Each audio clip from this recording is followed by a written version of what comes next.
Surprise! Hi, everybody. Merry Christmas, Happy Hanukkah, Happy Holidays. I hope everybody's doing great. As always, I miss seeing you and I hope everyone is doing well. I thought I'd drop in for a little holiday surprise. I know you're getting ready to go on your winter break, and I thought it would be nice to have a story to share before we leave for break. So I wanted to read one of my favorite Christmas stories, or holiday stories, I guess it would be. It's called The Polar Express. This is written and the pictures are drawn by Chris Van Allsburg, who's written many books that you probably have heard. Okay. Take the cover off for now.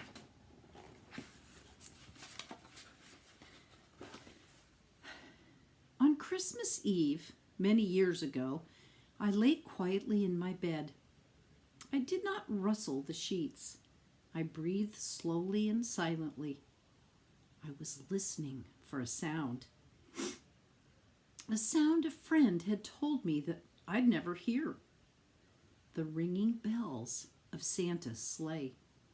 "Oh, there's no Santa," my friend had insisted, but I knew he was wrong. Late that night, I did hear sounds, though not of ringing bells. From outside came the sounds of hissing steam and squeaking metal. I looked through my window and I saw a train standing perfectly still in front of my house.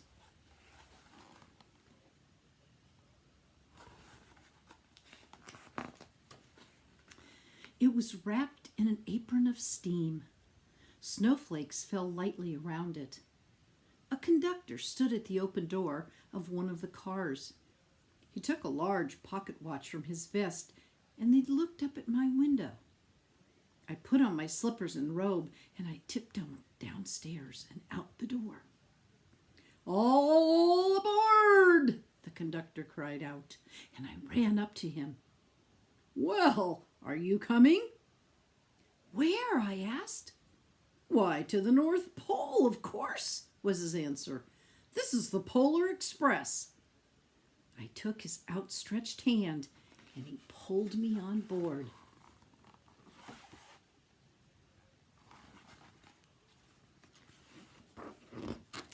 The train was filled with other children, all in their pajamas and nightgowns. We sang Christmas carols and ate candies with nougat centers as white as snow. We drank hot cocoa as thick and rich as melted chocolate bars. Outside, the lights of towns and villages flickered in the distance as the Polar Express raced northward.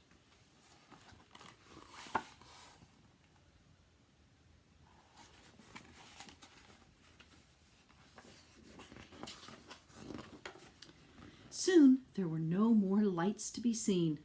We traveled through cold, dark forests where lean wolves roamed and white-tailed rabbits hid from our train as it thundered through the quiet wilderness.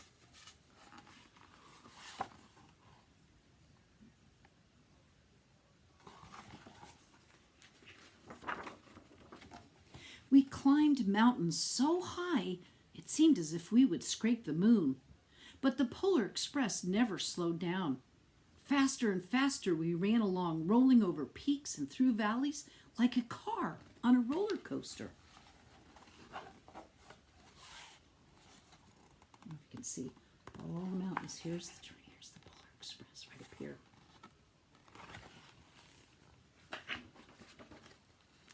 The mountains turned into hills and the hills to snow-covered plains. We crossed a barren desert of ice, the great polar ice cap. Lights appeared in the distance. They looked like the lights of a strange ocean liner sailing on a frozen sea. "There," said the conductor, "is the North Pole."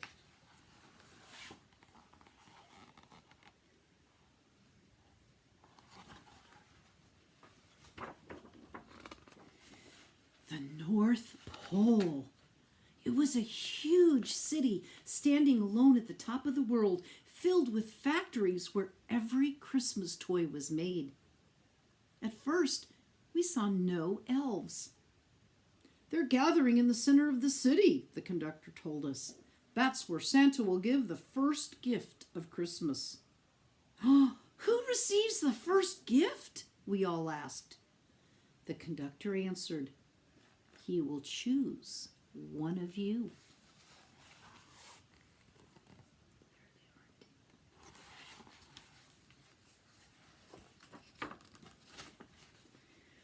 "Look," shouted one of the children, "the elves!" Outside, we saw hundreds of elves. As our train drew closer to the center of the North Pole, we slowed to a crawl. So crowded were the streets with Santa's helpers. When the Polar Express could go no farther, we stopped, and the conductor led us outside. It's kind of hard to see the pictures, I know, but you can see down here, this is all crowd. Those are all crowds of people, or elves, I guess I should say. We pressed through the crowd to the edge of a large open circle. In front of us stood Santa's sleigh. The reindeer were excited, and they pranced and paced, ringing the silver sleigh bells that hung from their harnesses. It was a magical sound, like nothing I'd ever heard. Across the circle, the elves moved apart, and Santa Claus appeared. The elves cheered wildly. He marched over to us and, pointing to me, said, "Let's have this fellow here." He jumped into his sleigh, and the conductor handed me up. I sat on Santa's knee, and he asked, "Now, what would you like for Christmas?"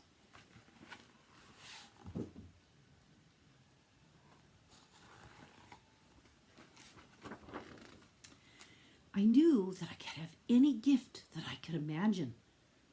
But the thing I wanted most for Christmas was not inside Santa's giant bag.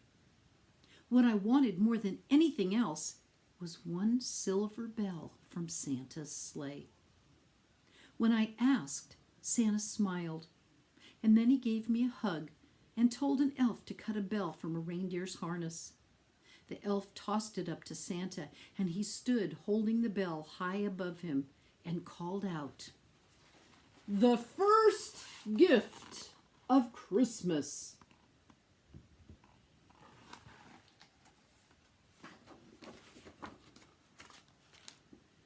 A clock struck midnight as the elves roared their approval. Santa handed the bell to me, and I put it in my bathrobe pocket. The conductor helped me down from the sleigh. Santa shouted out the reindeers' names, and he cracked his whip. His team charged forward and climbed into the air. Santa circled once above us and then disappeared in the cold, dark polar sky. Oops, I almost forgot to show you that picture. There he goes.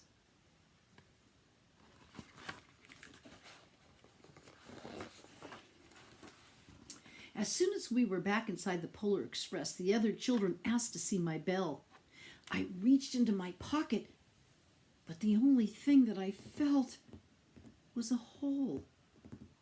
I had lost the silver bell from Santa Claus's sleigh. "Oh, let's hurry outside and look for it," one of the children said. But the train gave a sudden lurch and started moving. We were on our way home.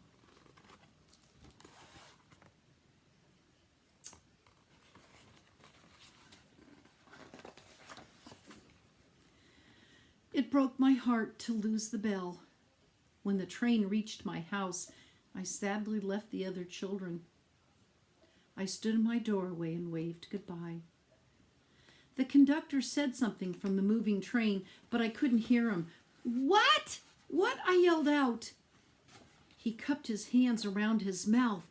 "Merry Christmas!" he shouted. The Polar Express let out a loud blast from its whistle and sped away.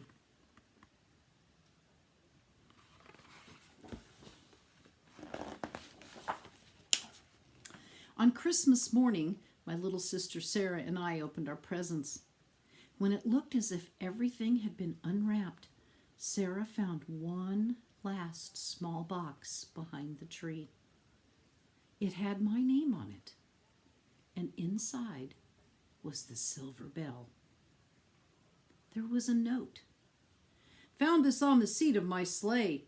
Fix that hole in your pocket. Signed, Mr. C. I shook the bell. It made the most beautiful sound my sister and I had ever heard. But my mother said, "Oh, that's too bad." "Yes," said my father, "it's broken." When I had shaken the bell, my parents had not heard a sound.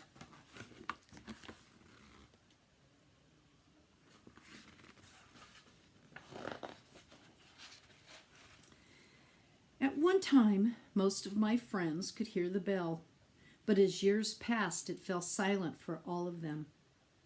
Even Sarah found one Christmas that she could no longer hear its sweet sound. Though I've grown old, the bell still rings for me, as it does for those who truly believe.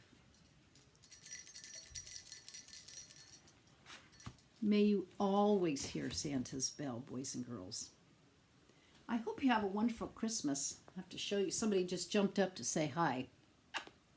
This is Gracie. Some of you might have seen her already in one of my other videos. She's a lot bigger now. She likes to be involved in whatever I'm doing. So I am sorry I'm not with you, and I'm hoping that soon we can all be together to celebrate more holidays. And I hope you have a great, great holiday vacation. Spend it with those family members that you can. Be safe.